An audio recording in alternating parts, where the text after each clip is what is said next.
بھارت میں Pakistani film the legend of مولا جٹ کی ریلیز روک دی گئی۔ بھارت کے سنسر بورڈ سے منظوری ملنے کے باوجود دی لیجنڈ آف مولا جٹ کی نمائش ملتوی کر دی گئی۔ اسلام آباد، پاکستان۔ بھارت میں Pakistani block buster the legend of مولا جٹ کی ریلیز ملتوی کر دی گئی ہے۔ فلم سازوں کے قریبی ذرائع کے مطابق 10 سال سے زائد عرصے میں بھارت میں پہلی پاکستانی فلم کی نمائش روک دی گئی ہے۔ یہ التوا ایسے وقت میں آیا ہے جب ہندوستان میں ہندو انتہا پسند گروپوں نے اس فلم کی ریلیز کی مخالفت کرنے کی دھمکی دی ہے، جس نے اب تک باکس آفس پر $10 ملین سے زیادہ کی کمائی کی ہے، جو اب تک کی سب سے زیادہ کمانے والی پاکستانی فلم بن گئی ہے۔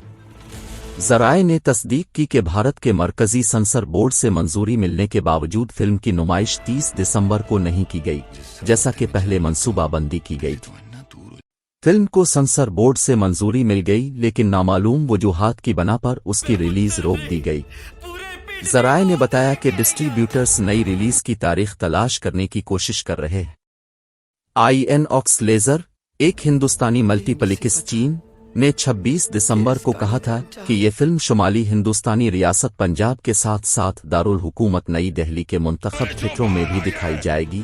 Press trust of India (PTI) news agency نے تصدیق کی کہ انہیں تقسیم کاروں نے بتایا کہ فلم کی ریلیز میں تاخیر ہوئی ہے۔ ہمیں تقسیم کاروں کی طرف سے بتایا گیا ہے کہ فلم کی ریلیز ملتوی کر دی گئی ہے۔ یہ بات ہمیں 2-3 دن پہلے بتائی گئی تھی۔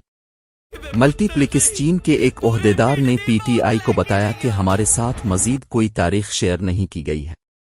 بھارتی سنسر بورڈ نے فلم کی ریلیز میں تاخیر کی وجوہات کے بارے میں ابھی تک کوئی باضابطہ بیان نہیں دیا ہے، جو کہ 11 سال میں بھارت میں ریلیز ہونے والی پہلی پاکستانی فلم بن سکتی تھی۔ 38 سالہ بلال لاشاری کی ہدایت کاری میں بننے والی دی لیجنڈ آف مولا جٹ کو اس سال اکتوبر میں دنیا بھر میں ریلیز کیا گیا تھا، جس نے عالمی سطح پر پذیرائی حاصل کی تھی۔